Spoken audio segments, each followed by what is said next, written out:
नियाली माधवजीउ मंदिर श्रीक्षेत्र आसी महाप्रभु लगी अणसर फलभार। महाप्रभु श्री जगन्नाथ अत्याधिक स्नान करी ज्वर में पीड़ित थिबा बेले महाप्रभु लगी विभिन्न प्रकार फलभार आनिछन्ति भक्त। बड़ दाण्डरे एक पटुआरे संकीर्तन करी महाप्रभु श्रीमंदिर को जाइछि अणसर फलभार। आंब सपुरी सेव कदली पणस आदि फल महाप्रभु निमंते नियाली माधवजीउ मंदिर पक्षर आसी। महाप्रभु आज 10 मूल सेवन करी संपूर्ण ज्वरु सुस्थ होई फल आहार करेंगे।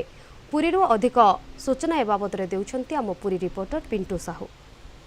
अनवसर गृह महाप्रभु चली गुप्त सेवा पूजा एवं ज्वर में पीड़ित महाप्रभु लगी आनी भक्त माने महाप्रभु अणसर भार एवं जब देखा महाप्रभु लगी सुस्वादु फल एवं विभिन्न प्रकार जो रही महाप्रभु पाखे नैवेद्य भाव लगी आसी विभिन्न प्रकार भार एवं सीधासलख दृश्य देखा चाहिए। नियाली माधवजी मंदिर आसी समस्त फल भार एवं ये आज महाप्रभु श्रीमंदिर रे एकादशी खड़ी लगी एकादशी नीति अनुष्ठित हो।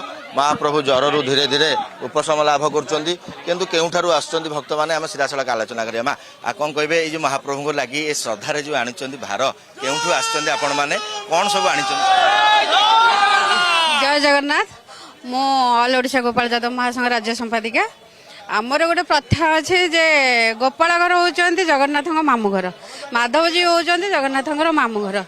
तेणुक जो स्नान पूर्णिमा ठाकुर स्नान कर सारापर जो ज्वर हुए तो मामू घर फल विधि उपचार आसिले तो जगन्नाथ खाइले तो रोगमुक्त हुए।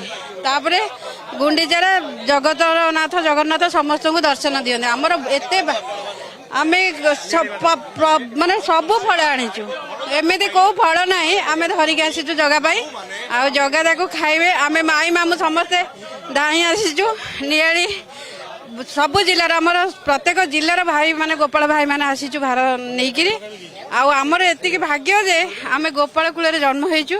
आम निजको बहुत गर्व करूँ जे आम गोपाल घर झील बहु भाई बंधु समस्त कुटुंब मिसिक आसी